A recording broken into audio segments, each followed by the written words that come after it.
আমার পাশে বসা বিশিষ্ট অতিথিবৃন্দ সহ আমার সামনে বসা দূর দূরান্ত থেকে ছুটে আসা কোরআন প্রেমিক ভাইরা, প্রথমেই মহান রব্বুল আলামিনের দরবারে লাখো কোটি শুকরিয়া আদায় করছি যে মহান রব্বুল আলামিন দুনিয়ার সমস্ত প্রকার ফিতনা ফাসাদ থেকে আমাদেরকে মুক্ত করে ফারেক করে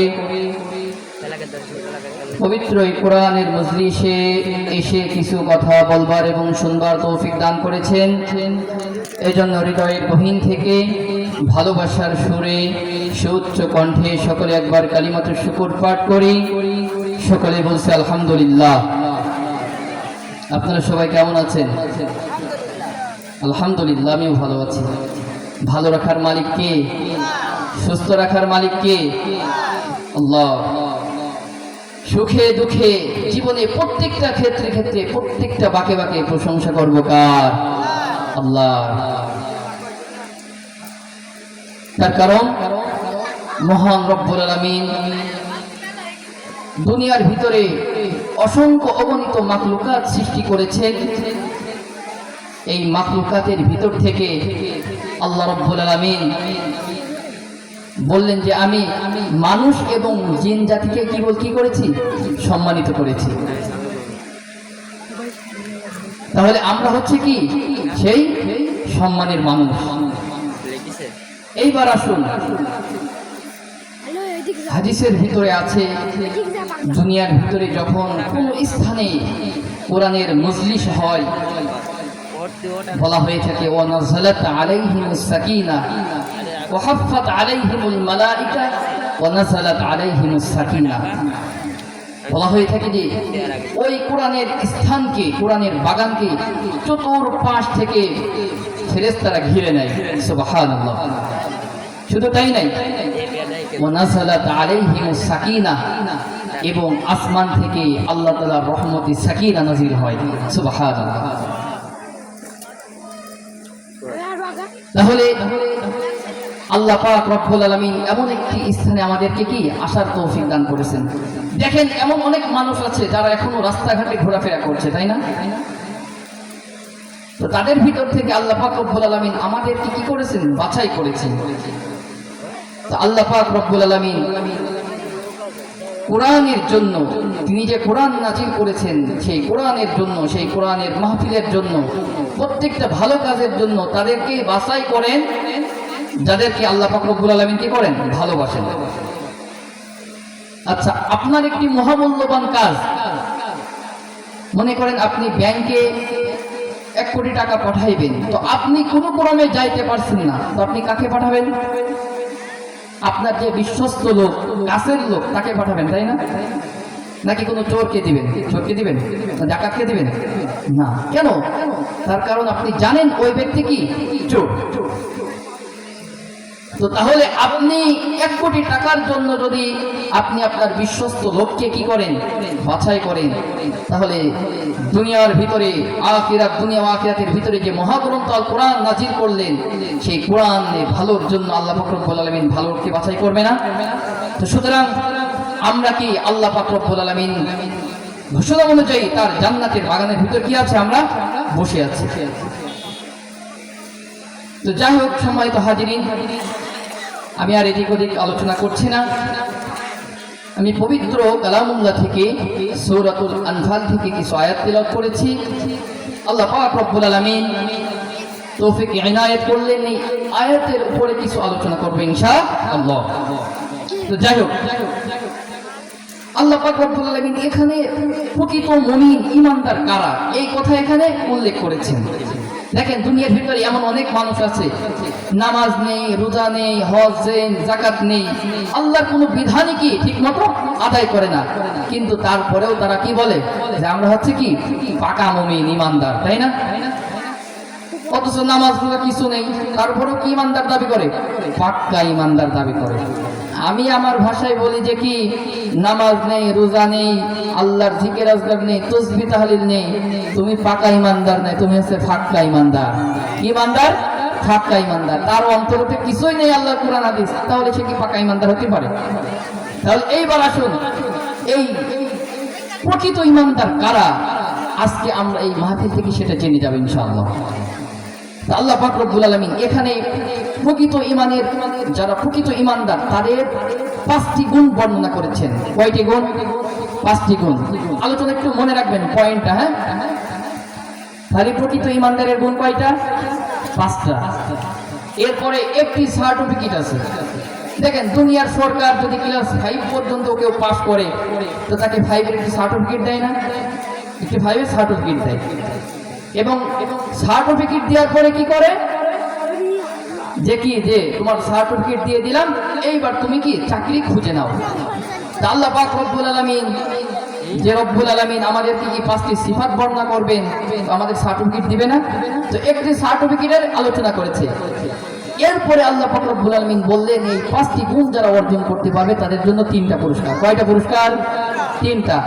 তাহলে প্রকৃত ঈমানদারের গুণ কয়টি? 5টি। সার্টিফিকেট কয়টি? 1টি। কয়টা হলো? 6টা। পুরস্কার কয়টি? 3টা। তাহলে কয়টা হলো টোটাল? 9টা। এই 9টা পয়েন্ট আজকে আলোচনা হবে ইনশাআল্লাহ। আমরা এই 9টা পয়েন্ট শিখে আজকে যেতে পারবো না ইনশাআল্লাহ। আল্লাহ পাক রব্বুল আলামিন আমাদের সবাইকে তৌফিক দান করুন, আমিন। আমরা আর এদিকে আলোচনা না করে আমি ডাইরেক্ট পবিত্র কালামুল্লাহ থেকে আলোচনা শুরু করে দিচ্ছি।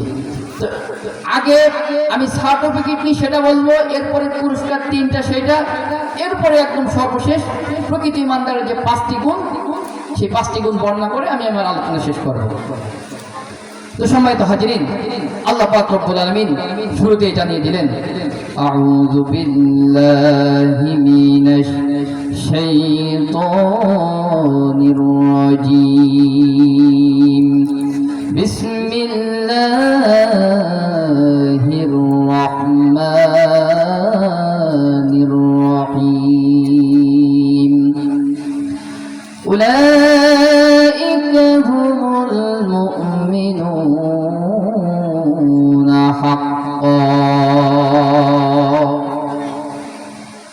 সম্মানিত হাজিরিন, মহান রব্বুল আলামিন কোরআনের ভিতরে সুন্দর করে বলে দিলেন যে দুনিয়ার ভিতরে যে সমস্ত মানুষরা প্রকৃত ঈমানদারের 5টি গুণ যারা অর্জন করতে পারবে আমি আল্লাহ পাক রব্বুল আলামিন তাদেরকে আমি সার্টিফিকেট দিয়ে দিলাম।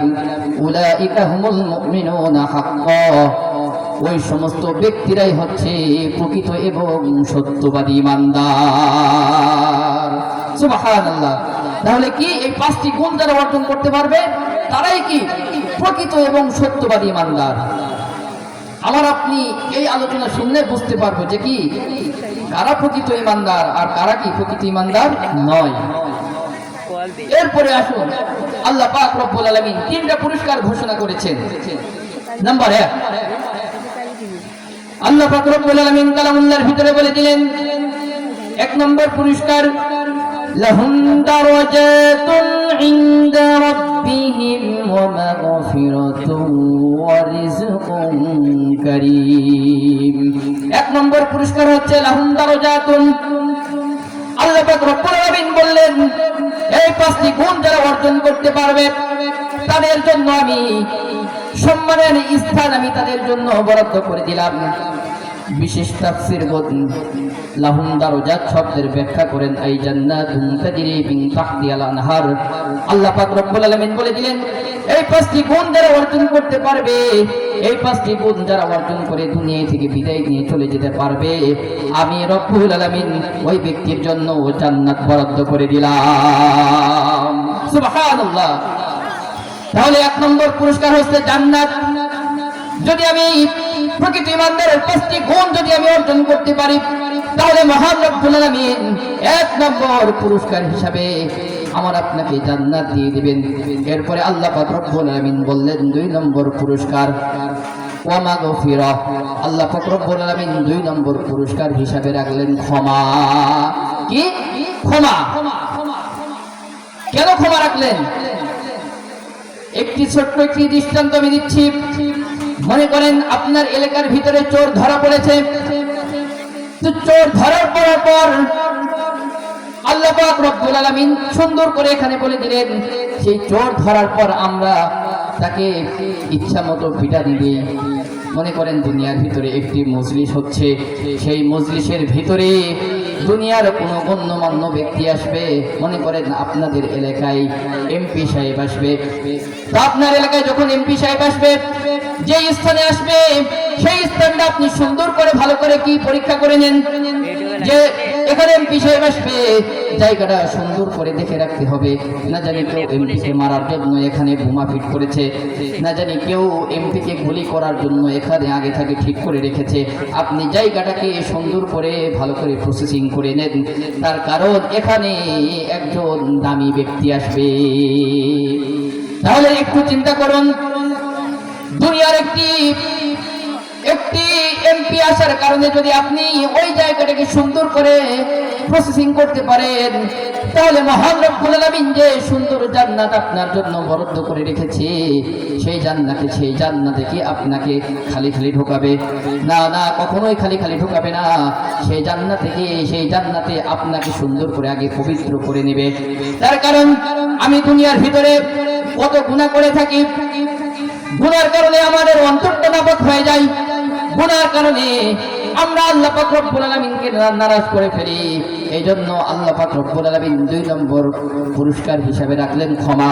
অর্থাৎ আল্লাহ পাক রব্বুল আলামিন বললেন, হে দুনিয়ার মানুষ, তোমরা যদি এই প্রকৃত ইমানদারের 5টি গুণ যদি নিজেদের ভিতরে অর্জন করতে পারো, তাহলে আমি রব্বুল আলামিন তোমাদের 2 নম্বর পুরস্কার হিসাবে তোমাদের জীবনের সমস্ত গুনাহগুলো মাফ করে দিয়ে তোমাদের সুন্দর প্রসেসিং করে আমি রব্বুল আলামিন তোমাদেরকে ওই জান্নাতের ভিতরে প্রবেশ করিয়ে দিব। সুবহানাল্লাহ। তাহলে দেখেন সেই রব কত দয়ালু, আল্লাহ পাক রব্বুল আলামিন সুন্দর করে সাজিয়ে দিলেন। প্রথম পুরস্কার রাখলেন জান্নাত, এরপরে দ্বিতীয় পুরস্কার হিসাবে রাখলেন ক্ষমা, এরপরে আল্লাহ পাক রব্বুল আলামিন তৃতীয় পুরস্কার হিসাবে ঘোষণা করে দিলেন ওয়ারিজকুম কারীম। সবাই বলুন আল্লাহু আকবার। আল্লাহ পাক রব্বুল আলামিন বললেন, হে বান্দা, তুমি যদি এই 5টি গুণ নিজের ভিতরে অর্জন করতে পারো, তাহলে আমি রব্বুল আলামিন তোমাদের জন্য সম্মানের রিজিকের ব্যবস্থা করে দিলাম।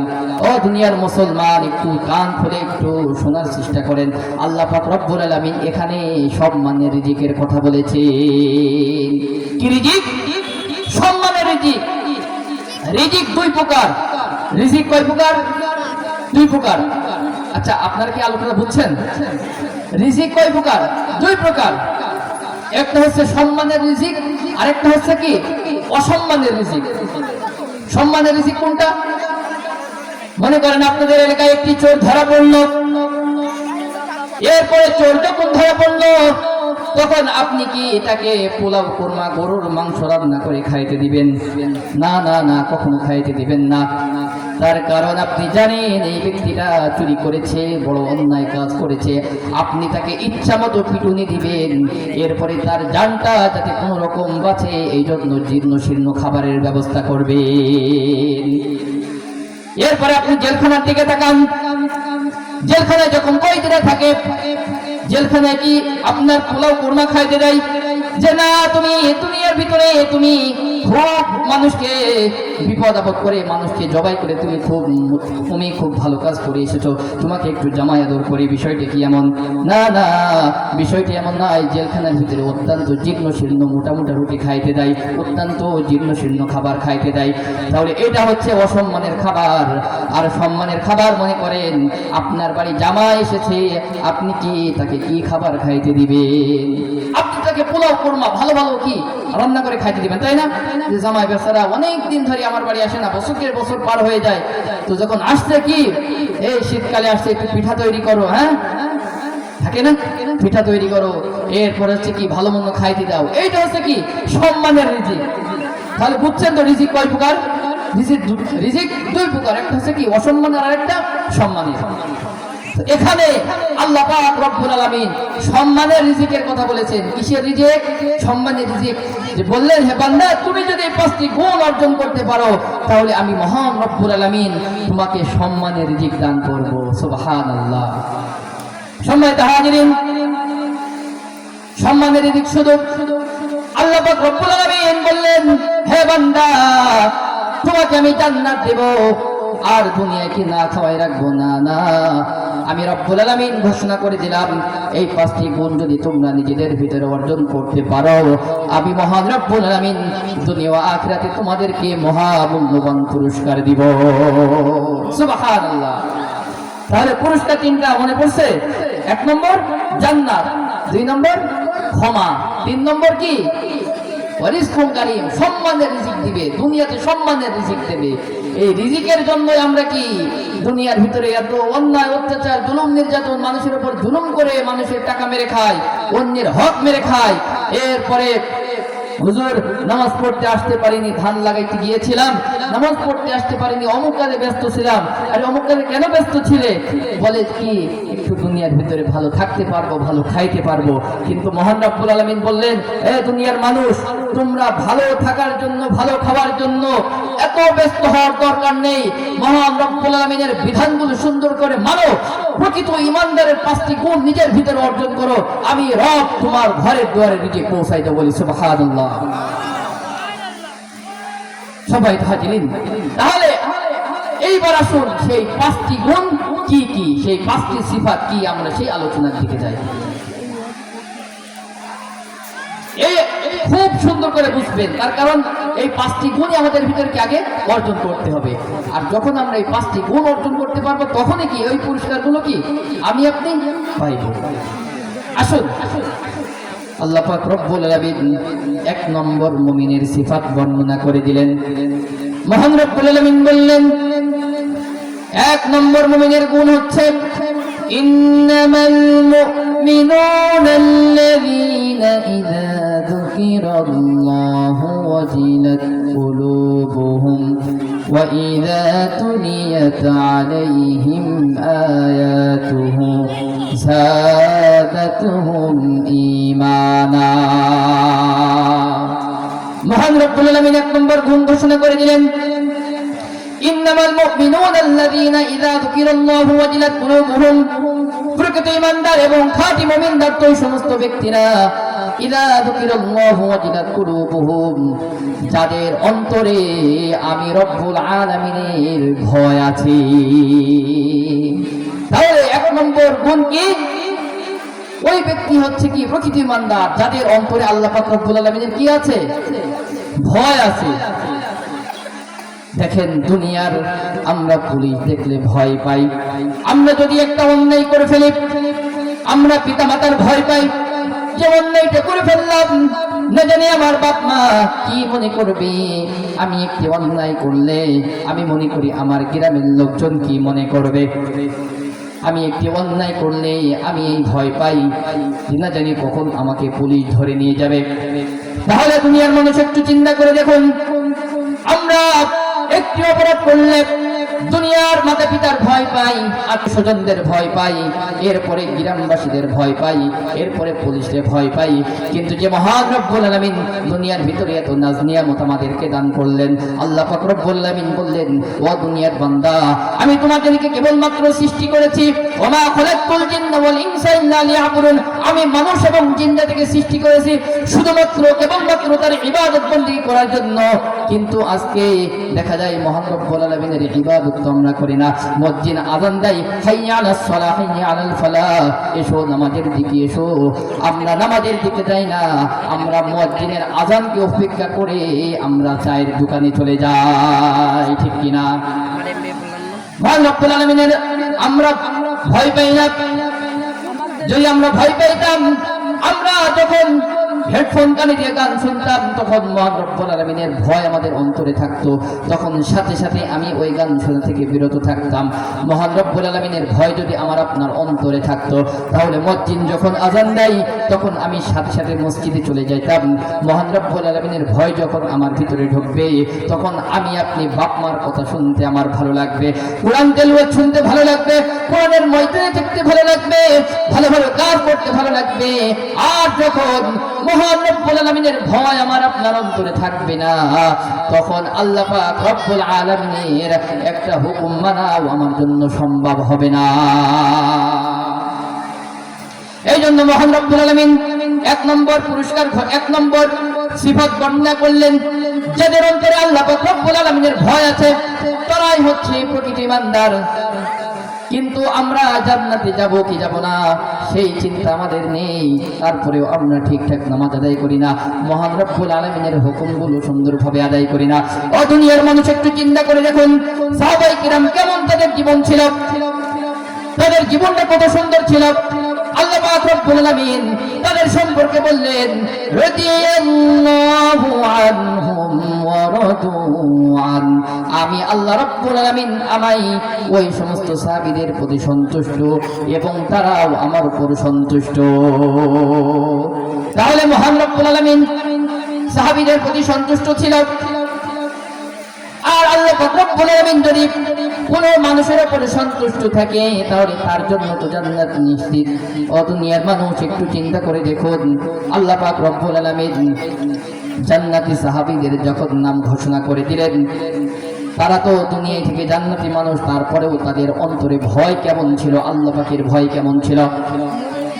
অর্থ জাহানের খলিফা হযরত ওমর রাদিয়াল্লাহু তাআলা আনহু, খুব মনোযোগ দিয়ে শুনুন, হযরত ওমর রাদিয়াল্লাহু তাআলা আনহু অর্ধজাহানের খলিফা ছিল।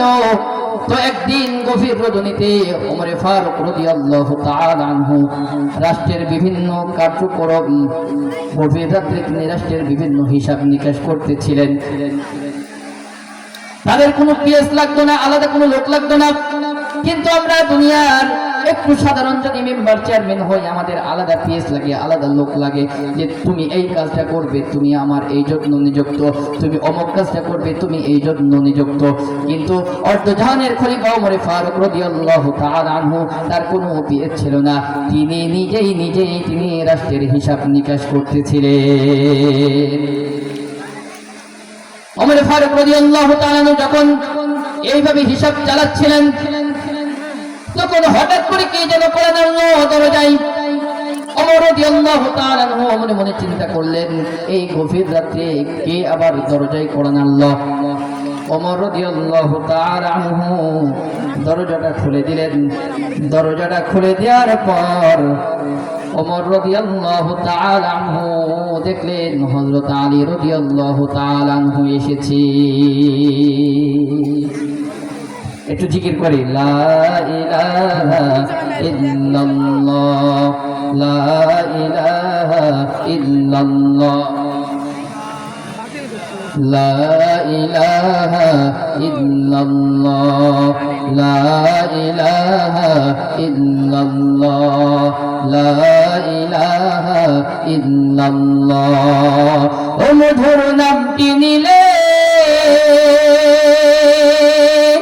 হৃদয় হাসি, ও মধুর নামে সুখ নেমে আসে, ও মধুর নামটি নিলে হৃদয় হাসি, ও মধুর নামে সুখ নেমে আসে। ও নামের তুলনা হবে না, হবে না, ও নামের তুলনা মিলে না, মিলে না, তুলনা নাই নাই নাই। এসো না আল্লাহর নামে গান গাই, এসো না মনো প্রাণ জুড়াই, এসো না মনো প্রাণ জুড়াই। লা ইলাহা ইল্লাল্লাহ, লা ইলাহা ইল্লাল্লাহ, জোরে জোরে, লা ইলাহা ইল্লাল্লাহ,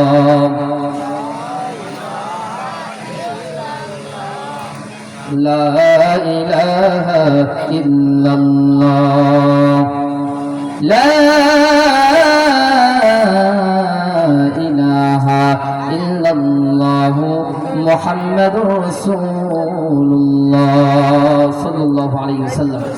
সম্মানিত হাজিরিন, মাহফিলের যে সমস্ত স্বেচ্ছাসেবকরা আছে, আমরা রাস্তায় না থেকে প্যান্ডেলের ভিতরে চলে আসি, আপনাদেরকে ডাকা হয়েছে, সবাই চলে আসেন। যে কথা বলছিলাম, ওমর রাদিয়াল্লাহু তাআলা কি গভীর রজনীতে রাষ্ট্রের বিভিন্ন হিসাব নিকাশ করছিলেন। তো হঠাৎ করে দরজায় কড়া নাড়লো, আর কে আসলো? হযরত আলী রাদিয়াল্লাহু তাআলা আনহু। সম্মানিত হাজিরিন, খুব মনোযোগ। ওমর রাদিয়াল্লাহু তাআলা হযরত আলীকে ডেকে বললেন, হে ভাই আলী, তুমি এই গভীর রাত্রে কোন কাজের জন্য আমাকে তলব করলে? তখন আলী রাদিয়াল্লাহু তাআলা আনহু বললেন, হে ভাই ওমর, আমার তোমার সাথে কিছু পরামর্শ আছে।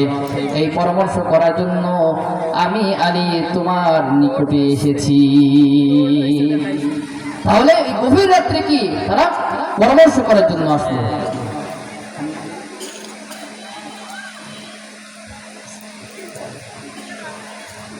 আলহামদুলিল্লাহ, 2 মিনিট সময় দিচ্ছি। অষ্টপাড়া তরুণ ভাইদের অনুরোধ করছি, আমার স্বেচ্ছাসেবকের কাজ লাগবে না। আমি সবাইকে মাঠে আসার জন্য বিনীত অনুরোধ করছি। অষ্টপাড়া তরুণ ভাইদের রাস্তায় থাকা লাগবে না, আমি মাঠে আসার জন্য অনুরোধ করছি। কিছুক্ষণের মধ্যে প্রশাসনের লোক ঢুকবে, আমি অষ্টপাড়া তরুণ ভাইদের মাঠে আসার জন্য অনুরোধ করছি।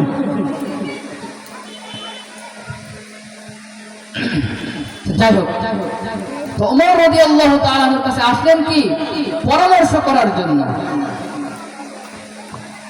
তখন ওমর ফারুক রাদিয়াল্লাহু তাআলা বললেন, হে ভাই আলী, তুমি যে পরামর্শটা আমার সাথে করবে, সেই পরামর্শ কি কোনো রাষ্ট্রীয় পরামর্শ নাকি কোনো জনকল্যাণমূলক পরামর্শ? তখন আলী রাদিয়াল্লাহু তাআলা বললেন, হে ভাই ওমর আমিরুল মুমিনিন, আমি যে পরামর্শ করার জন্য এসেছি সেটা আমার কোনো রাষ্ট্রীয় পরামর্শ না, কোনো জনকল্যাণমূলক কোনো পরামর্শ না। সেই পরামর্শ হচ্ছে কেবলমাত্র আমার ব্যক্তিগত পরামর্শ। এই কথা শোনার সাথে সাথে ওমর ফারুক রাদিয়াল্লাহু তাআলার সামনে যে মোমবাতিটা জ্বলতেছিল, যেই মোমবাতি জ্বালিয়ে তিনি হিসাব নিকাশ করতেছিল, সেই মোমবাতি জ্বালিয়ে ওমর ফারুক রাদিয়াল্লাহু তাআলা যে হিসাব নিকাশ করছিল, সেই মোমবাতিটা সাথে সাথে নিভিয়ে দিলেন। এইবার আপনার বলুন, আপনার বাড়ি যদি মেহমান আসে, আপনি কি আলো জ্বালান নাকি আলো বন্ধ করে দেন? আলো জ্বালান, তাই না? তো আলী রাদিয়াল্লাহু তাআলা যখন দেখলেন যে ওমর লাইটটা মোমবাতিটা বন্ধ করে দিল, একটু কষ্ট পাইল মনে মনে। যখন আলী রাদিয়াল্লাহু তাআলা বললেন, হে ভাই আমার, আমি কি এমন অন্যায় করলাম, কি এমন দোষ করলাম যে অন্যায়ের কারণে, যেই দোষের কারণে তুমি এই আলোটা নিভিয়ে দিলে? আমি তো অত্যন্ত কষ্ট পাইলাম। দুনিয়ার মানুষ একটু চিন্তা করে দেখুন, কে এসেছে? হযরত আলী রাদিয়াল্লাহু তাআলা এসেছে। আলী কিন্তু কোনো ছোটখাটো মানুষ নাই। আলী সম্পর্কে বিশ্বনবী মুহাম্মদ রাসূলুল্লাহ বললেন, আনা মাদিনাতুল ইলম ওয়া আলীউন বাবুহা, আমি হচ্ছে এই মদিনার শহরের ইলমের ঘর, আর এই ঘরের দরজা হচ্ছে, এই ইলমের দরজা হচ্ছে হযরত আলী রাদিয়াল্লাহু তাআলা আনহু। এই আলী এসেছে। যখন আলী রাদিয়াল্লাহু তাআলা এই কথা বললেন, তখন ওমর ফারুক রাদিয়াল্লাহু তাআলা বললেন, হে ভাই আলী, আমি তো এমনি এই মোমবাতিটা বন্ধ করিনি। দুনিয়ার মানুষ একটু চিন্তা করুন, তাদের ভিতরে কি পরিমাণ ভয় ছিল। তখন ওমর ফারুক রাদিয়াল্লাহু তাআলা বললেন, আমি এমনি এই বাতিটা বন্ধ করিনি, আমি বন্ধ করেছি এর পিছনে একটি কারণ আছে। কারণ হলো, আমি হচ্ছে এই রাষ্ট্রের প্রধানমন্ত্রী।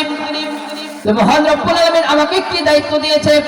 কাল কিয়ামত যখন সংঘটিত হয়ে যাবে, মহান রব্বুল আলামিন যখন আমার কাছে হিসাব চাইবে যে হে ওমর, আমি তো তোমাকে দুনিয়ার রাজত্ব দান করেছিলাম, দুনিয়ার ভিতরে আমি তোমাকে অর্ধজাহানের খলিফা বানিয়েছিলাম, তো আমি যে তোমাকে বানিয়েছিলাম, এই রাষ্ট্রের সম্পদগুলো তুমি কোন কাজে ব্যয় করেছিলে?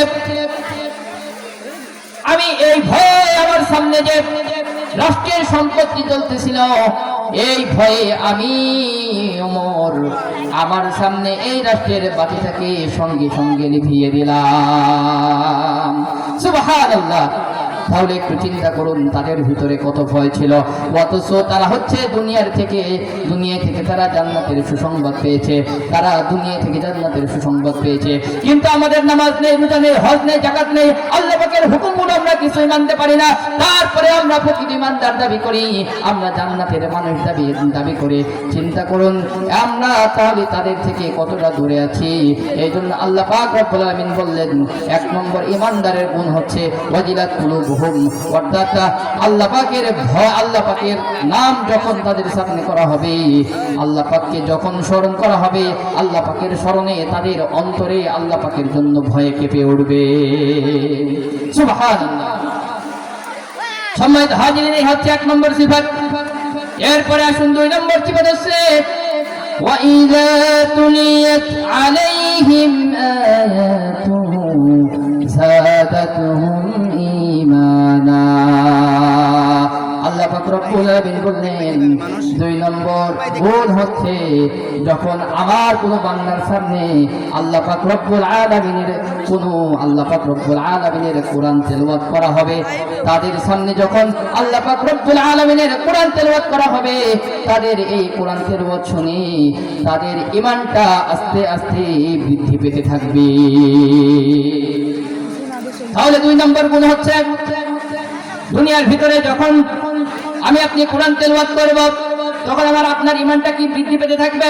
শুধু তাই নাই, যখন আমি আপনি কোরআন শ্রবণ করব, শুধু তাই নাই, আমি যখন কোরআনের মাহফিলে যাব, কোরআনের কথাবার্তাগুলো শুনব, এই কোরআনের কথাবার্তাগুলো যখন শুনব, কোরআন শুনব, তখন আমার আপনার ঈমানটা আস্তে আস্তে বৃদ্ধি পেতে থাকবে।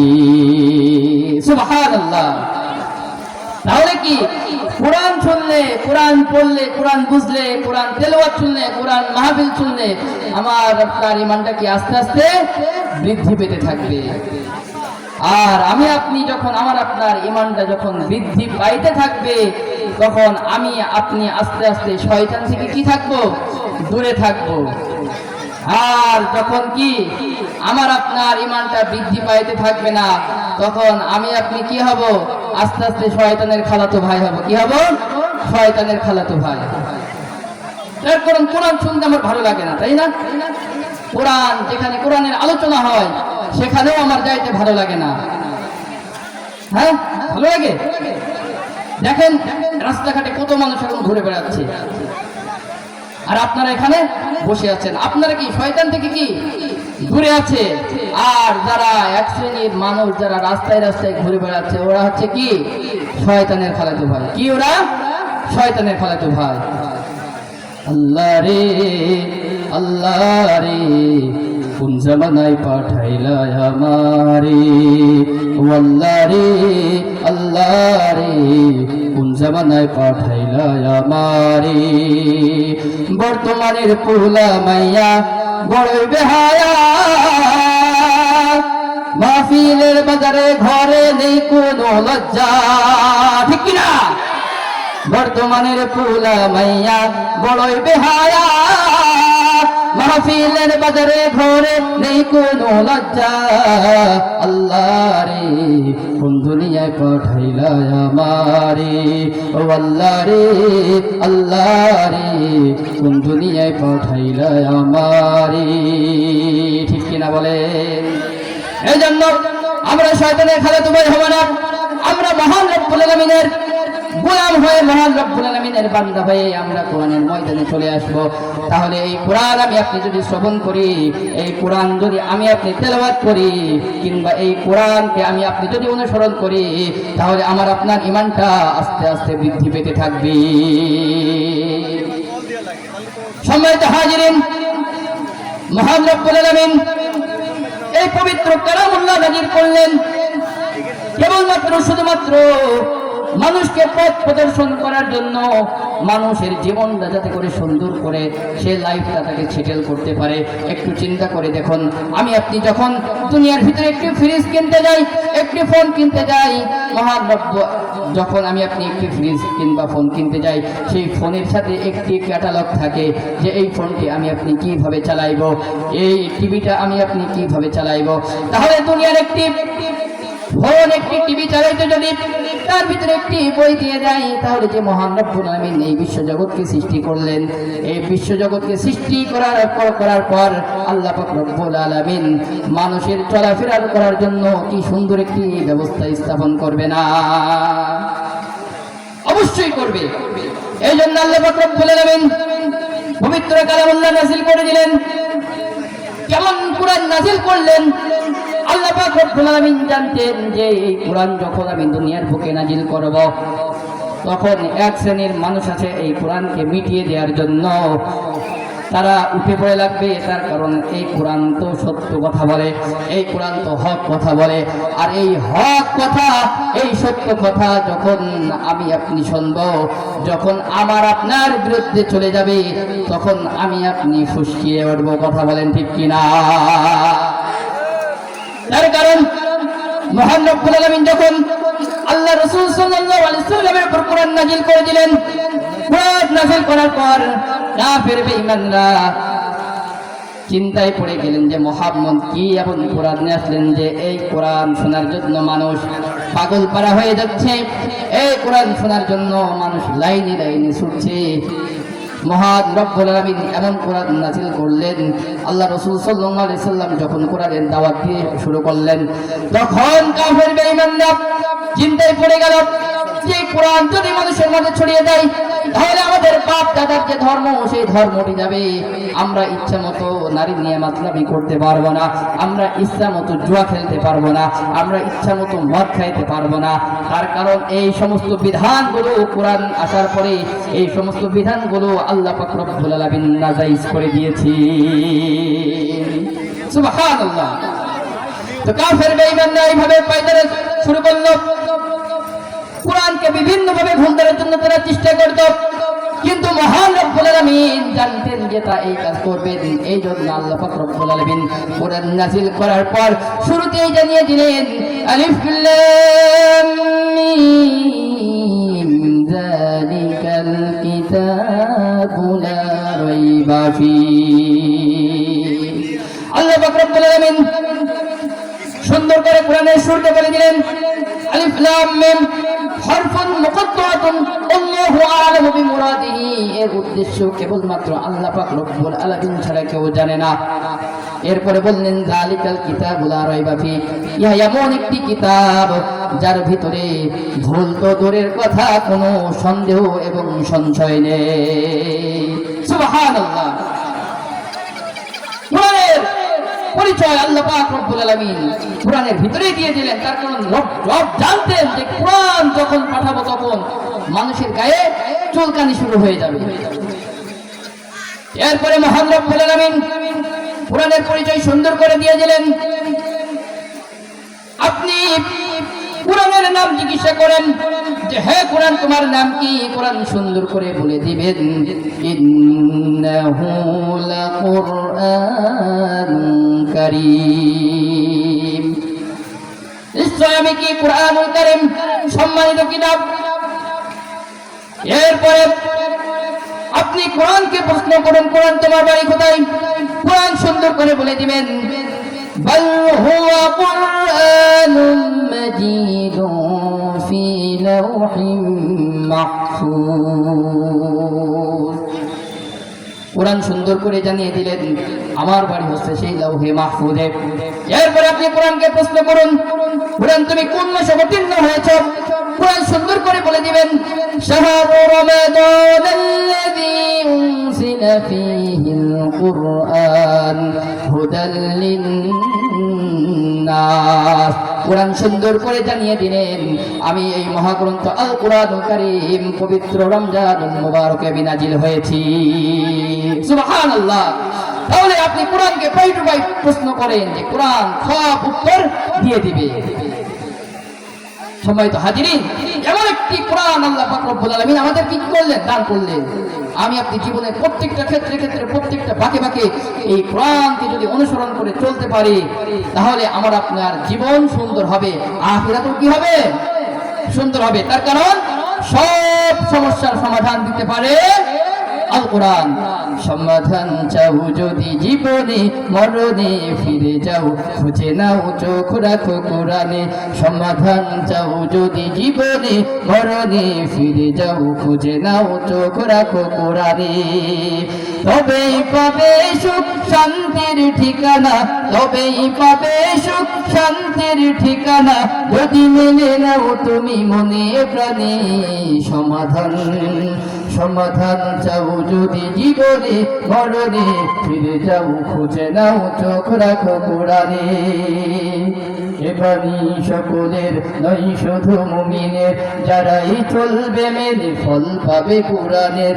এবারই সকলের নয় শুধু মুমিনের, যারাই চলবে মেনে ফল পাবে কোরআনের। ঘরে বলো কি রাস্তে বলো, ঘরে বলো কি রাস্তে বলো, অশান্তি দূর করে শান্তি আনে। সমাধান সবাই বলেন, সমাধান চাও যদি জীবনে মরণে ফিরে যাও খুঁজে নাও চোখ রাখো কোরআনে। ঠিক কিনা বলেন?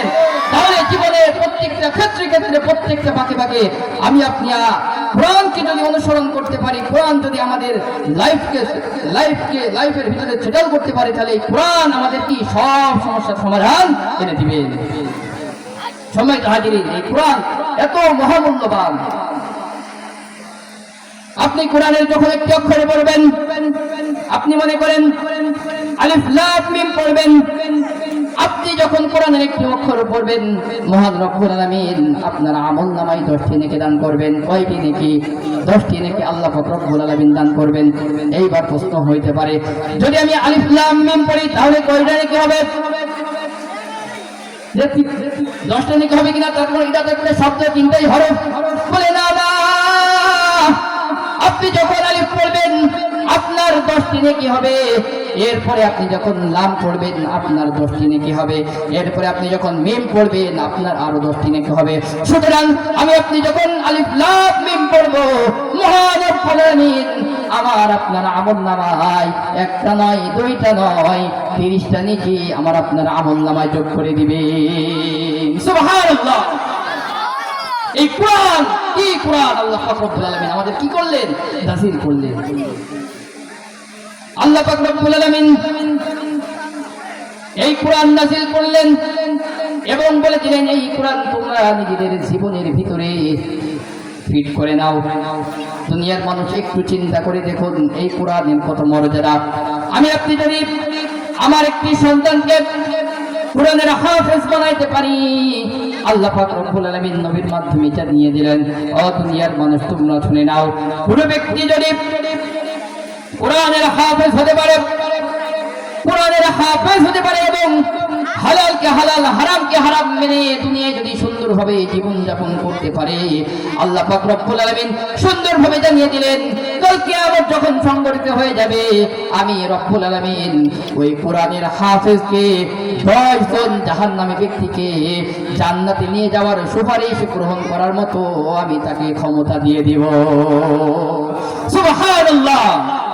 তাহলে আমার আপনার সন্তান যদি কি হয়? কোরআনের হাফেজ হয়, তাহলে কি কয়জন ব্যক্তিকে নিয়ে যেতে পারবে? 10 জন জাহান্নামী ব্যক্তিকে কি জান্নাতে নিয়ে যাইতে পারবে। মহান রব্বুল আলামিন তাহলে কত নিয়ামত আমাদেরকে দিয়েছেন দেখেন। কাল কিয়ামত যখন সংঘটিত হয়ে যাবে একটু চিন্তা করে দেখুন। আল্লাহ পাক রব্বুল আলামিন কোরআনের ভিতরে বলে দিলেন, ইয়াউমা ইয়াফিরুল মারউ মিন আখিহি ওয়া উম্মিহি ওয়া আবিহি ওয়া সাহিবাতিহি ওয়া বানি। কিয়ামত যখন সংঘটিত হয়ে যাবে এত ভয়াবহ রূপ ধারণ করবে, ভাই ভাই থেকে পলায়ন করবে, মা তার সন্তানের জন্য পলায়ন করবে। সম্মানিত হাজিরিন, খুব মনোযোগ দিয়ে বোঝার চেষ্টা করুন। আপনি একটি মাত্র নেকির জন্য জান্নাতে যাইতে পারবেন না। তখন আপনি আপনার সন্তান, আপনি তখন আপনার স্ত্রীর কাছে যাবেন, স্ত্রীর কাছে গিয়ে বলবেন, ও প্রাণের স্ত্রী, আমি তো দুনিয়ায় তোমার সাথে কত সুন্দর সংসার করেছিলাম, তোমার সাথে দুনিয়ায় কত ঘর বেঁধেছিলাম, আমি একটি মাত্র নেকির জন্য আজকে জান্নাতে যেতে পারতেছি না। সুতরাং তুমি কি একটি নেকি আমাকে দান করবে, যার বিনিময়ে আমি জান্নাতে যাইতে পারবো? তখন স্ত্রী মনে মনে বলবে, তখন চিৎকার করে বলবে, আমি তো দুনিয়াতে কোনো বিবাহের ভিতরে আবদ্ধ হইনি, আমার স্বামী কোথা থেকে আসবে, আমি কখন চিনি না, আমার কোনো স্বামী ছিল না। তখন ওই স্বামী তখন অসহায় হয়ে যাবে, এরপরে অসহায় হয়ে তখন তার সন্তানের কাছে যাবে, যেই সন্তানের জন্য দুনিয়ায় আমি আপনি এত কষ্ট করেছি, সন্তান একটু ভালো থাকবে বলে আমি দুনিয়ার ভিতরে নামাজ কালাম না পড়ে কাজের ভিতরে লিপ্ত হয়ে যাইতাম। রাত ছিল না, দিন ছিল না, আমি সব সময় কাজের ভিতরে লিপ্ত হয়ে থাকতাম। আপনি যখন সেই সন্তানের কাছে যাবেন, সন্তানের কাছে গিয়ে বলবেন, ও আমার সন্তান, দুনিয়াতে তো আমি কত কষ্ট করে তোমাকে মানুষ করেছি, দুনিয়ায় কত কষ্ট করে আমি তোমাকে লালন করেছি, তুমি একটু ভালো খাইতে পারবে বলে আমি টাকা ইনকাম করতাম, তুমি একটু ভালোভাবে ইয়ে করতে পারবে বলে আমি তোমার জন্য কত কষ্ট করেছি, বাড়িঘর করেছি, আজকে আমি একটি মাত্র নেকির জন্য জান্নাতে যেতে পারতেছি না। ও আমার সন্তান, তুমি যদি আমাকে একটি নেকি দাও তাহলে আমি জান্নাতে যেতে পারবো। তখন ওই সন্তান অস্বীকার করবে, বলবে তুমি কে, আমি তোমাকে চিনি না। এইভাবে করে ভাই ভাইয়ের দিকে পলায়ন করবে, মা তার সন্তানের দিকে পলায়ন করবে, বাবা তার সন্তান থেকে পলায়ন করবে, বোন তার ভাই থেকে পলায়ন করবে। কিয়ামতের মাঠ একটু ভয়াবহ হবে। এরপরে যখন আমার আম্মাকে যখন জাহান্নামের দিকে নিয়ে যাবে, ওদিকে জাহান্নামের আগুন টকটক করে ফুটবে, এত দাউ দাউ করে আগুন জ্বলবে, 70,000 ফেরেশতা 70,000 শেকল দ্বারা ওই জাহান্নামকে বেঁধে রাখবে, তারপরেও জাহান্নামের আগুন ঠেকাইতে পারবে না। ও দুনিয়ার মানুষ, একটু চিন্তা করে দেখুন, আমি আপনি কার জন্য এত কিছু করতেছি। ওই কিয়ামতের ময়দানে যখন আমার মাকে ওই জাহান্নামের দিকে নিয়ে চলে যাবে, তখন ওই কোরআনের হাফেজ বলে উঠবে, ও রব্বুল আলামিন, আমার মা দুনিয়াতে কত কষ্ট করে আমার পড়ালেখা করেছে, আমার আব্বা অত্যন্ত গরিব মানুষ ছিল, আমার সংসারে অভাব ছিল, আমার মা কত কষ্ট করে মানুষের বাড়ি থেকে মানুষের দ্বারে দ্বারে টাকা পয়সা চেয়ে নিয়ে আমাকে কোরআনের হাফেজ বানাইছে। ও রব্বুল আলামিন, আজকে আমার মা জাহান্নামে চলে যাচ্ছে, আর আমি কিভাবে জান্নাতে যাইতে পারবো? না না না, তুমি রব্বুল আলামিন তো বলেছো যে একজন কোরআনের হাফেজ 10 জন জাহান্নামী ব্যক্তিকে জান্নাতে নিয়ে যেতে পারবে।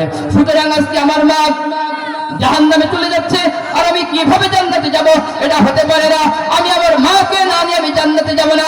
তখন মহান রব্বুল আলামিন ঘোষণা দিয়ে দিবে, যাও তুমি তোমার মাকে নিয়ে জান্নাতের দিকে চলে যাও। সুবহানাল্লাহ। এরপরে ওই সন্তানের সুপারিশ যখন মা জান্নাতের ভিতরে চলে যাবে, এরপরে দেখবে আমার প্রাণপ্রিয় বাবাকে জাহান্নামের দিকে টানতে টানতে নিয়ে চলে যাইতেছে। তখন ওই আদরের সন্তানটিকে বলবে, ওগো আল্লাহ, আমার আব্বা দুনিয়াতে কত কষ্ট করে আমাকে লেখাপড়া করাইছে, মাথার ঘাম পায়ে ফেলিয়ে কত কষ্ট করে দুনিয়ার ভিতরে রাত দিন পরিশ্রম করে আমাকে পড়ালেখা করাইছে, কোরআনের হাফেজ বানিয়েছে। ওগো আল্লাহ,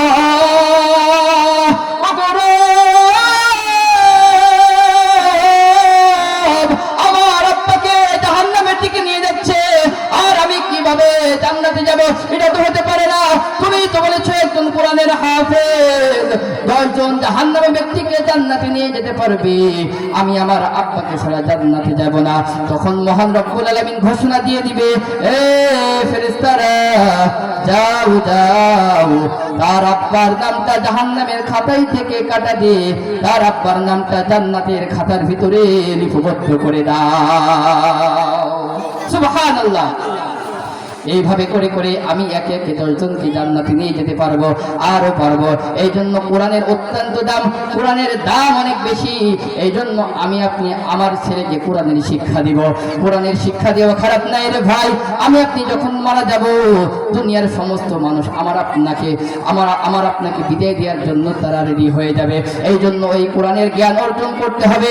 এই কোরআনের জ্ঞান আমি আপনি যদি অর্জন করে যেতে পারি, আমি আপনি কোরআনের জ্ঞান যদি অর্জন করে যেতে পারি, কিংবা আমার সেই সন্তানকে যদি কোরআনের হাফেজ বানাই চাইতে পারি, তাহলে মহান রব্বুল আলামিন ওই কাল কিয়ামতের ময়দানে ওই কোরআনের হাফেজ ওই আমার সন্তান নাজাতের জন্য উসিলা হয়ে যাবে। সুবহানাল্লাহ। সম্মানিত হাজিরিন, খুব মনোযোগ দিয়ে শুনুন, কোরআনের কত মর্যাদা আল্লাহ পাক রব্বুল আলামিন আরো দিলেন। ওই কিয়ামতের মাঠে যখন মহান রব্বুল আলামিন বিচারের আদালত কায়েম করবে, তখন সমস্ত মানুষ যখন ওই যে বিচারের কাঠগড়ায় যখন সমস্ত মানুষ দাঁড়িয়ে থাকবে, তখন মানুষজন দেখবে এক শ্রেণীর মানুষের মাথা, তাদের মাথাটা অত্যন্ত উঁচু। সাধারণ মানুষ যে আছে এই সমস্ত মানুষের থেকে তাদের মাথাটা অত্যন্ত উঁচু। মানুষজন জিজ্ঞাসা করবে এরা কারা, এদের মাথাটা অত্যন্ত উঁচু। শুধু তাই নয়, তাদের মাথার ভিতরে মুকুট পরে থাকবে, ওই মুকুটগুলো সূর্যের আলোর চেয়েও দাও দাও করে জ্বলবে, এত সুন্দর করে চমৎকার দিয়ে, এত সুন্দর চমৎকার ভাবে আলো দিবে। তখন মানুষজন জিজ্ঞাসা করবে রব্বুল আলামিন এরা কারা, যে এদের মাথায় নূরের মুকুট আলো জ্বলতেছে। তখন আল্লাহ পাক রব্বুল আলামিন বলবেন এরা হচ্ছে দুনিয়ার ভিতরে ওই সমস্ত পিতামাতা যারা তাদের সন্তানকে দুনিয়ার ভিতরে কোরআনের হাফেজ বানিয়েছিল। সুবহানাল্লাহ। তাহলে আমি আপনি যদি জান্নাতে যেতে চাই, আর আমি আপনি যদি ওই নূরের মুকুটের মালিক হতে চাই, তাহলে সন্তানদেরকে সুশিক্ষায় শিক্ষিত করতে হবে। আজকে দেখা যায় আজকে কোরআনের জ্ঞান না থাকার কারণে, এই কোরআনের মহাব্বত না থাকার কারণে সন্তান বাপ মার কথা শোনে না, বাপ মা সন্তানের কথা শোনে না। এই সন্তান, যেই সন্তানকে কত কষ্ট করে দুনিয়ার ভিতরে মা বাবা লালন পালন করলো, সেই সন্তান বাপ মাকে পিটাইতে যায় একটাই মাত্র কারণ হচ্ছে তার ভিতরে কোরআনের শিক্ষা নাই। ঠিক কিনা বলেন? এই জন্য এই কোরআনের শিক্ষা আমার আপনার সন্তানকে দিতে হবে। কোরআনের শিক্ষা আমি আপনি যদি দিতে পারি, তাহলে এই সন্তান দুনিয়ায় আমার জন্য সফলতা অর্জন করে আনবে। শুধু তাই নয়, কাল কিয়ামত যখন সংগঠিত হয়ে যাবে, এই সন্তান আমার জন্য নাজাতের উছিলা হয়ে যাবে। সুবহানাল্লাহ। সম্মানিত হাজিরিন, একটি ঘটনা বলি। আজ থেকে 300 বছর পূর্বে আল্লামা ইবনে বতুতা তার রিহলাতে ইবনে বতুতার ভিতরে ঘটনাটি উল্লেখ করেন। ও দুনিয়ার মানুষ, খুব মনোযোগ দিয়ে ঘটনাটি শোনার চেষ্টা করুন। যে সৌদি আরব থেকে একটি জাহাজ মালদ্বীপের শহরে আসলো। মালদ্বীপের শহরে যখন জাহাজটি আসলো, সাগরের ভিতরে হঠাৎ সিডর শুরু হয়ে গেল, সাগরের তুমুল ঢেউ শুরু হয়ে গেল। এক পর্যায়ে জাহাজটা ডুবে যেতে লাগলো। তখন ওই মালদ্বীপের কিছু ছেলেরা ওই সাগরের ভিতরে মাছ ধরতে ছিল। মাছ ধরতে ধরতে যখন দেখলো যে ওই যে জাহাজটি ডুবে যাইতেছে, তখন সেখান থেকে তারা একটি বাচ্চাকে উদ্ধার করলো, জীবিত বাচ্চাটাকে উদ্ধার করলো। বাচ্চাটাকে উদ্ধার করার পরে তারা বাড়ি নিয়ে গেল। আর তারা মনে মনে চিন্তা করলো যে এই সন্তানকে যদি আমরা বাজারে বিক্রি করতে পারি, তাহলে অনেক টাকা পয়সার মালিক হয়ে যাব। সুতরাং তারা সন্তানটাকে বাড়ি নিয়ে চলে গেল। বাড়ি নিয়ে যাওয়ার পরে তারা কিছুদিন পূর্বে বাজার নিয়ে গেল বিক্রি করার জন্য। বাচ্চাটা অত্যন্ত সুন্দর, আরবের বাচ্চা, নবীর দেশের বাচ্চা, তারা তো সুন্দরী হবে, কত সুন্দর চেহারা। এরপরে যখন ওই বাচ্চাটাকে যখন বাজারে নিয়ে গেল, বাজারে নিয়ে যাওয়ার পরে তারা বিভিন্ন দাম বলতেছে, লোকেরা কেনার জন্য ভিড় জমাইছে, কিন্তু দাম একটু বেশি হওয়ার কারণে কেউ সহজে কিনতে চাচ্ছে না। কিন্তু হঠাৎ করে দেখলো একজন মহিলা চলে আসলো। মহিলা আসার পরে ওই জেলেদেরকে বলতেছে, হে জেলেরা, তোমাদের কত টাকা লাগবে বলো, যত টাকা লাগবে তত টাকার বিনিময়ে আমি বাচ্চাটাকে ক্রয় করব। তখন বললো এত টাকা লাগবে। তখন বললো দাও দাও, আমি দিচ্ছি, এত টাকা দিচ্ছি। তখন ওই মহিলাটি বাচ্চাটা ক্রয় করে নিয়ে তার বাড়ি চলে গেল। ওই মহিলাটি ছিল হিন্দু, কিন্তু বাচ্চাটি ছিল কোরআনের হাফেজ, মুসলমান, যেহেতু সৌদি থেকে আসছে। কোরআনের হাফেজ বাচ্চাটি দেখলো যে এখানে অন্য কিছু উপস্যা করা হয়, সুতরাং আমার পরিচয় কিছুদিন গোপন রাখতে হবে। এক পর্যায়ে ওই কোরআনের হাফেজটি সে মনে মনে তার ঘরের ভিতরে সে মহান রব্বুল আলামিনের ইবাদত বন্দেগী করত, কোরআন তেলাওয়াত করত। কিন্তু একদিন সে দেখতেছে যে তার মা হঠাৎ করে কান্নাবাড়ি শুরু করে দিল। তার কারণ ওই বাচ্চাটাকে যখন ক্রয় করে আনছিল, তখন থেকে ওই ছেলেটি ওই মেয়েটিকে মা বলে সম্বোধন করত। তো একদিন সে দেখলো আমার মা কান্নাকাটি করতেছে। তখন মার কাছে জিজ্ঞাসা করছে, হে আমার মা, তুমি কেন কান্নাকাটি করতেছো, তুমি কি আমাকে একটু বলবে? তখন বলে, হে আমার আদরের সন্তান, আজকে তোমার এই বোনটাকে দেখছো, এই বোনটাকে আজকে চিরদিনের জন্য বিদায় দিতে হবে। বলে বিদায় দিতে হবে কারণ কি? তখন বললে ঘটনা খুলে বলো। তখন ঘটনা খুলে বলল যে এই মালদ্বীপ রাষ্ট্রের ভিতরে এই যে সাগরটি দেখতেছ, এই সাগরের ভিতরে প্রতি বছর সিডর হয়, আর এই সিডর হওয়ার কারণে আমাদের মালদ্বীপ শহরটা ডুবে যায়, মানুষের অনেক ক্ষয়ক্ষতি হয়। তো একদিন রাজামশাই চিন্তা করলো এইভাবে তো আর চলা যায় না। তো রাজামশাই তাদের যে জ্যোতিষী ছিল, গণক ছিল, সবাইকে ডাকলো, বললো হে আমার জ্যোতিষীরা, হে আমার গণকেরা, তোমরা একটি ব্যবস্থা করো, এর কোনো উপায় আছে কিনা। তখন ওই জ্যোতিষীরা, ওই গণকেরা বললো হে রাজামশাই, একটি মাত্র উপায় আছে। উপায়টি হলো এই রাজ্যের ভিতরে একটি সুন্দরী, প্রতি বছরে একটি করে সুন্দর মহিলা, ওই যে মালদ্বীপে যখন সিডর শুরু হয়, ওই যে মন্দির আছে, ওই মন্দিরের ভিতরে একটি করে সুন্দর মহিলা ওই মন্দিরে রেখে আসতে হবে। যদি রেখে আসতে পারেন তাহলে আর সিডর হবে না। তখন রাজামশাই ঘোষণা করে দিল যে প্রতি বছরে এই রাষ্ট্রের ভিতরে যত মেয়ে মানুষ আছে, অর্থাৎ যুবতী মেয়ের আছে, সমস্ত মেয়েদের নামগুলো লিস্টি করো। লিস্টি করার পরে লটারি হবে, লটারির মাধ্যমে যে মেয়েটার নাম উঠবে ওই মেয়েটিকে আমরা ওই যে মালদ্বীপ মন্দিরে আছে ওই মন্দিরের ভিতরে আমরা ওই মেয়েটিকে রেখে আসব। আর রেখে যখন আসবো ওই যে জিন্নাতের মাধ্যমে যে আপনার সিডর হতো, এই সিডর হওয়ার কারণ হচ্ছে প্রতি বছর যে জিন্নাত থাকতো সাগরের ভিতরে, ওই জিন্নাতটা উলট পালট করতো, এই জিন্নাতটা ওই মেয়েটিকে খেয়ে দিবে, তার বিনিময়ে আমাদের রাজ্যে আর কোনদিন সিডর হবে না। ওই মা চিৎকার করে বলল আমার সন্তান, আজকে এই লটারিতে তোমার বোনের নাম উঠছে, তোমার বোনকে আজকে বিদায় দিতে হবে। তখন কোরআনের হাফেজ, তো দেখুন কোরআনের কত বড় মুজিজা। তখন ওই সন্তান বলল হে আমার মা, তুমি আমার বোনকে তুমি নানার বাড়ি পাঠিয়ে দাও। বলে কি হবে নানার বাড়ি পাঠিয়ে? বলে এর বিনিময়ে যে কি হয় বিষয়টা আমি ভালো করে দেখব। তখন মা ওই ছোট্ট শ্রেণীর কথা শুনে বোনকে নানার বাড়ি পাঠিয়ে দিল। নানার বাড়ি পাঠিয়ে দেওয়ার পরে ওই মাকে বলল হে আমার মা, সন্ধ্যাবেলা যখন রাজার ফৌজরা যখন নিতে আসবে তখন আমার বোনের কাপড় চোপড় পরিয়ে তুমি আমার ওই বোনের স্থানে তুমি আমাকে বসিয়ে দিবে। ঘটনাক্রমে তাই হলো। সন্ধ্যাবেলা যখন ফৌজরা চলে আসলো, চলে আসার পর ওই যে কোরআনের হাফেজ ওই পালকির ভিতরে মেয়েদের জামা কাপড় পরে সুন্দর করে বসে পড়ল। আর মাকে বলে রাখছিল ও আমার মা, তুমি আমাকে যখন নিয়ে যাবে তখন ওই যে পালকিতে চড়ে যখন আমাকে নিয়ে যাবে তখন তার ভিতরে একটি জায়নামাজ আর একটি জায়নামাজ রেখে দেবে। এরপরে কি করতে হয় এই বিষয়টা আমি দেখব। ঘটনাক্রমে রাজার ফৌজরা এসে রাম রাম বলে এই দরজা খোল। ওই মাটি তখন দরজা খুলে দিল। দরজা খুলে দেওয়ার পরে চিন্তা করলো যে এত সুন্দর বাচ্চাটাকে আজকে আমরা নিয়ে যাব। মনের ভিতরে কান্নাকাটি করতেছে, কিন্তু তারপরেও তো নিয়ে যেতে হবে, যেহেতু রাজা মশারের অর্ডার, আর তারপরেও তো আমাদের বাঁচতে হবে। তার কারণ আজকে যদি এই মেয়েটিকে যদি আমরা না নিয়ে যাই তাহলে জিন্নাতটা সিডর শুরু করে দিবে। তো ঘটনা করবে ছোট বাচ্চা এত সুন্দর করে সাজিয়েছে, মেয়েদের থেকেও সুন্দর লাগতেছে।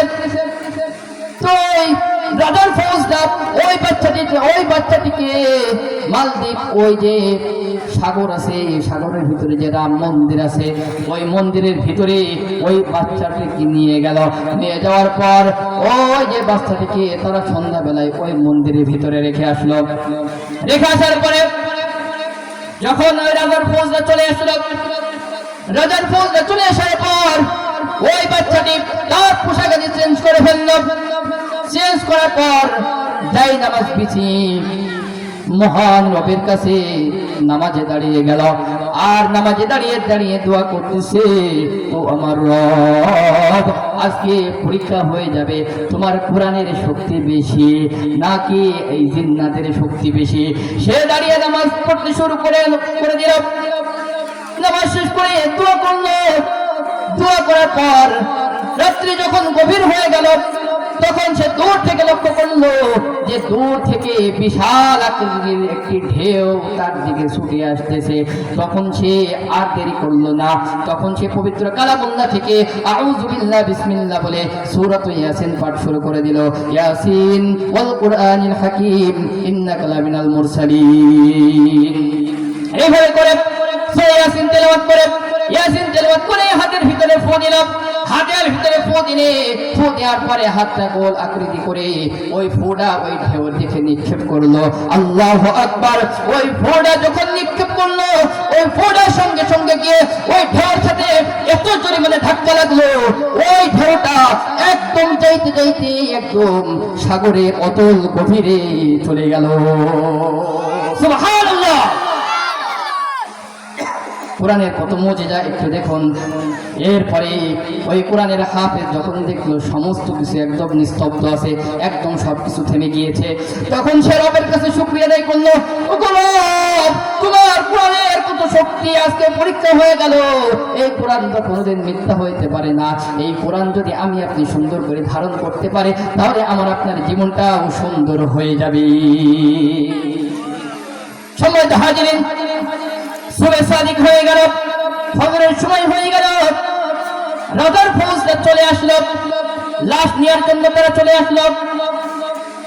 তার কারণ রাত্রি দেশ তো আর প্রতিদিন সকালবেলা তারা যে ওই মন্দির থেকে লাশ নিয়ে আসতো, তো ওই পর্যায়ক্রমে রাজার ফৌজরা চলে আসলো লাশ নেওয়ার জন্য। লাশ নিতে এসে দেখছে আল্লাহু আকবার, একজন ফুটফুটি সন্তান যে কিনা কোরআন মাজিদ তেলাওয়াত করতেছে। সুবহানাল্লাহ। তখন রাজার ফৌজরা অবাক হয়ে গেল, যে আমরা কাকে রেখে গেলাম, আর কি অবস্থা। তখন রাজার ফৌজরা তাকে জিজ্ঞাসা করলো যে হে বলো তুমি কে। তখন বলল, তোমরা যাকে রাত্রি মেয়ে মনে করে তোমরা যাকে রাম মন্দিরে রেখে গিয়েছো, আমি হচ্ছে সেই ব্যক্তি।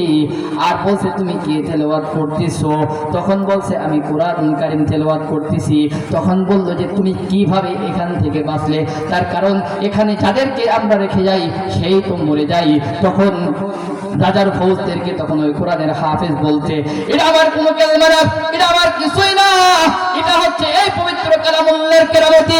সুতরাং যারা যে এই কোরআনের সান্নিধ্য যারা আসবে তারা হচ্ছে এই সোনার মানুষে পরিণত হবে। তখন রাজার দরবারে সংবাদ চলে গেল। তখন রাজার দরবারে যখন সংবাদ চলে গেল, রাজা মশাই ওখান থেকে ছুটে আসলো মালদ্বীপের এক কিনারায় দাঁড়িয়ে। সমস্ত রাজ্যের সমস্ত মানুষ দাঁড়িয়ে যে কি নিরাখেলা হলো, একটু সুযোগকে দেখা দরকার। তখন ওই বালককে আনা হলো। বালককে যখন আনা হলো, আর ওই বালকের মুখ থেকে যখন সমস্ত ঘটনা কাহিনী যখন শোনা হলো, তখন রাজামশাই চিৎকার করে বলে উঠল, যে কোরআনুল কারীম পড়লে, যে কোরআনুল কারীম তেলাওয়াত করলে সমস্ত বিপদ থেকে মুক্তি পাওয়া যায়, আমরাও দেরি করব না। সেই কোরআনুল কারীমের সান্নিধ্যে তুমি আমাদেরকেও মুসলমান বানিয়ে দাও। সুবহানাল্লাহ। তখন থেকে মালদ্বীপের যে আপনার এরিয়া ছিল, ওই মালদ্বীপ তখন থেকে কি মুসলমান রাষ্ট্র হিসাবে কি স্বীকৃতি পেয়েছে। সেখানে আজকে লক্ষ লক্ষ মুসলমান। তাহলে দেখেন কোরআনের মর্যাদা কত। আমি আপনি এই কোরআন যদি সুন্দরভাবে নিজের জীবনে করতে পারি, এই কোরআন আমি আপনি যদি সুন্দরভাবে নিজের জীবনকে আঁকড়ে ধরতে পারি, তাহলে আমার আপনার জীবন কি হবে? সুন্দর হয়ে যাবে। আমার আপনার জীবন সুন্দর হয়ে যাবে। এই জন্য কোরআন নিজে শিক্ষা করতে হবে, আর আমি আমার সন্তানদেরকেও কি এই কোরআন শিক্ষা দিব। সম্মানিত হাজিরিন, এই জন্য এই কোরআন অর্জন করতে হবে, কোরআনের জ্ঞান অর্জন করতে হবে। সম্মানিত হাজিরিন, দেখেন এই কোরআন যদি আমি আপনি আমার জীবনে ধারণ করতে পারি, তাহলে আমার আপনার জীবনটা আরো কত সুন্দর হবে। শুধু তাই নয়, আমি যদি যারা কোরআন পড়ে তাদেরকেও সাহায্য করি, কিংবা আমি আপনি যদি মনে করি যে আমি কোরআন নিজে পড়তে পারি না, যারা কোরআন পড়তে পারে আমি তাদেরকে সাহায্য করব, কিংবা আমি কোরআন পড়তে পারি না, আমি আমার সন্তানকে কোরআনের হাফেজ বানাবো, কিংবা আমি কোরআন পড়তে পারি না, আমি আপনি কি করব যে আমি কোরআনকে মহব্বত করে মাদ্রাসা ছাত্রদেরকে মহব্বত করি, তার কারণ এরা দ্বীন ইলম অর্জন করে, কোরআন অর্জন করে। আপনি যদি তাও করতে পারি, কাল কিয়ামতের ময়দানে আল্লাহ পাক রব্বুল আলামিন এর বিনিময়ে আমার আপনার নাজাত দিয়ে দিবে। সুবহানাল্লাহ। সম্মানিত হাজিরিন, এক এলাকার ভিতরে একটি চেয়ারম্যান ছিল। সেই চেয়ারম্যানটি মাদ্রাসার ছাত্রদেরকে 3 বেলা খাবার খাওয়াইতো। তিনি শুধু খাবার খাওয়াইতো না, তিনি নিজে মাথায় করে নিজে মাদ্রাসার কোরআনের খাদেমদেরকে তিনি খাবার খাওয়াইতেন। তো একদিন চেয়ারম্যান সাহেব একদিন খাবার নিয়ে যাইতেছে মাদ্রাসার দিকে, খুব মনোযোগ দিয়ে শ্রবণ করুন। চেয়ারম্যান সাহেব মাদ্রাসার দিকে যাইতেছেন খাবার নিয়ে। তো খাবার নিতে আজকে একটু তুলনামূলক দেরি হয়েছে অন্য দিনের তুলনায়। তখন মাদ্রাসার ছেলেপিলে বলতেছে যে কই আজকে খাবার নিয়ে আসছে না কেন? ওই চেয়ারম্যান সাহেব একটু উঁচু লম্বা মানুষ ছিল। তো ওই মাদ্রাসার ছাত্ররা বলতেছে আজকে আমাদের সে উটটা কোথায়? চেয়ারম্যান সাহেব একটু উঁচু হওয়ার কারণে তাকে উট বলে সম্বোধন করতো, যে আজকে আমাদের উটটা কোথায়, যে আমাদের উটটা প্রতিদিন খাবার নিয়ে আসতো। তার কারণ উট একটু লম্বা চওড়া হয়। তো চেয়ারম্যান সাহেব যেহেতু একটু লম্বা চওড়া ছিল, এই জন্য তাকে উট বলে সম্বোধন করলো, যে আমাদের উটটা কোথায়, খাবার নিয়ে আসছে না কেন? চেয়ারম্যান সাহেব এই কথাটি বাইরে থেকে শুনে ফিরল। চেয়ারম্যান সাহেব মনে মনে চিন্তা করলো যে এই মাদ্রাসার ছাত্রদের জন্য আমি কত কষ্ট করে ভাত নিয়ে যাই, 3 বেলা আমি আমার টাকা খরচ করে তাদের জন্য ভাতের ব্যবস্থা করি। তো এই আজকে এরা আমাকে উট বলে সম্বোধন করলো, আজকে এদের আমি না খাওয়াই রাখবো। চেয়ারম্যান সাহেবের মনটা অত্যন্ত বেজার হয়ে গেল। চেয়ারম্যান সাহেব ওই যে মাথায় করে ভাত নিয়ে আসতেছিল, ওই ভাত নিয়ে চেয়ারম্যান সাহেব বাড়ি চলে গেল। গিন্নিকে বলল, গিন্নি স্বামীকে জিজ্ঞাসা করতেছে, আমার প্রাণের স্বামী তুমি ভাত কেন ফিরে নিয়ে আসলে? তখন বলল এই ঘটনা, আমি যখন ভাত নিয়ে যাইতেছিলাম তখন মাদ্রাসার ছাত্ররা তারা আমাকে উট বলে সম্বোধন করেছে, বলেছে যে উটটা আজকে ভাত নিয়ে আসতে কেন দেরি করতেছে। আমি এই কথা শুনে অত্যন্ত বেজার হয়ে গেলাম, এই জন্য আমি ভাত নিয়ে চলে এসেছি, তাদেরকে আজকে না খাওয়াই রাখবো। চেয়ারম্যান সাহেব কি করল? ভাতগুলো রেখে ঘুমিয়ে পড়ল। ঘুমিয়ে পড়ার পর চেয়ারম্যান সাহেব আজীব একটি স্বপ্ন দেখলো, কাল কিয়ামত সংঘটিত হয়ে গিয়েছে। সমস্ত মানুষগুলো বিভিন্ন দিকে পলায়ন করতেছে, আর ওই ফুলসিরাতের মাঠ, ফুলসিরাতের রাস্তা সমস্ত মানুষগুলো পার হয়ে যাচ্ছে। কিন্তু চেয়ারম্যান সাহেব কিছুতেই পার হতে পারতেছে না। সমস্ত মানুষগুলো চোখের সামনে দিয়ে পার হয়ে চলে যাচ্ছে, কিন্তু চেয়ারম্যান সাহেব কিছুতেই পার হতে পারতেছে না। তখন চেয়ারম্যান সাহেব চিন্তা করলো আমার কি হালত হলো। একবারে যে ওই মাদ্রাসার ছাত্রগুলো, কোরআনের হাফেজগুলো ফুলসিরাত পার হয়ে গেল। আর ফুলসিরাত যখন সমস্ত ছাত্রগুলো যখন রাস্তা পার হয়ে ও পারে চলে গেল, তখন ওই মাদ্রাসার ছাত্রগুলো বলতেছে ওই যে আমাদের উটটা এখনো ফুলসিরাত পার হতে পারেনি, ওই ওটা আমাদের জন্য কত কষ্ট করতো, আমাদের জন্য পকেটে টাকা খরচ করে খাবার আমাদের খাওয়াইতো, ওই উটটাকে চলো আমরা পার করে নিয়ে আসি। তখন মাদ্রাসার ছাত্ররা ফুলসিরাত আবার চলে আসলো। আসার পরে ওই চেয়ারম্যান সাহেবকে সঙ্গে নিয়ে ফুলসিরাত পার করে জান্নাতের দিকে চলে গেল। চেয়ারম্যান সাহেবের হঠাৎ করে ঘুমটা ভেঙে গেল। আমি কি স্বপ্ন দেখলাম, আমি কি স্বপ্ন দেখলাম, হাও মাও করে কান্না শুরু করে দিল যে আমি কাদেরকে না খাওয়াই রাখার সিদ্ধান্ত নিয়েছি। চেয়ারম্যান সাহেব তার গিন্নিকে বলল, হে আমার গিন্নি, দাও দাও মাথায় ভাত ফেলতে দাও, আমি যে ভুল করেছি আমি তাদের কাছে আবার ক্ষমা চাইতে যাব। তো গিন্নির কাছে বলল, গিন্নি তখন সুন্দর করে ভাত বেঁধে দিল। ভাত বেঁধে দেওয়ার পরে চেয়ারম্যান সাহেব ভাত নিয়ে চলে গেল। ভাত নিয়ে চলে গিয়ে দেখছে মাদ্রাসার ছাত্ররা ভাত খাওয়ার জন্য তারা অপেক্ষায় বসে আছে, অপেক্ষার প্রহর গুনতেছে। তখন চেয়ারম্যান সাহেব ভাতটা নিয়ে গেল। ভাতটা নিয়ে যাওয়ার পরে এক এক ছাত্রদের বুকে জড়ে ধরিয়ে ওই চেয়ারম্যান সাহেব তাদের কাছে ক্ষমা চাইতেছে, হে আমার সন্তানেরা, হে আমার কোরআনের হাফেজরা, তোমরা আমাকে ক্ষমা করে দাও। তখন মাদ্রাসার ছাত্ররা বলল, ক্ষমা কেন করব? তখন চেয়ারম্যান সাহেব সমস্ত ঘটনা বর্ণনা করলে যে কিয়ামত সংঘটিত হয়ে গিয়েছে, সমস্ত মানুষগুলো ফুলসিরাত পার হয়ে যাচ্ছে, কিন্তু আমি ফুলসিরাত পার হতে পারতেছি না। ও তখন তোমরা কি করলে? তখন তোমরা আমাকে নিয়ে জান্নাতের দিকে রওনা হলে। এই ঘটনা যখন বলল, তখন চেয়ারম্যান সাহেব তখন তাদেরকে বুকে জড়িয়ে ধরে নিল। তাহলে শুনে আর এখন দুনিয়ার মুসলমান, কোরআনের হাফেজ আমি আপনি যদি হইতে পারি, কোরআনের আলেম আমি আপনি যদি হইতে পারি, তাহলে এই কোরআন আমাকে আপনাকে জান্নাতের পথের দিকে নিয়ে যাবে।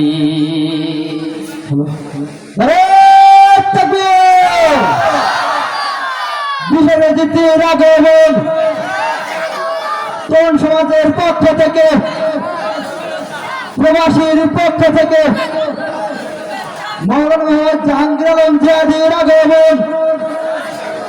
নারায়ে তাকবীর। আলহামদুলিল্লাহ।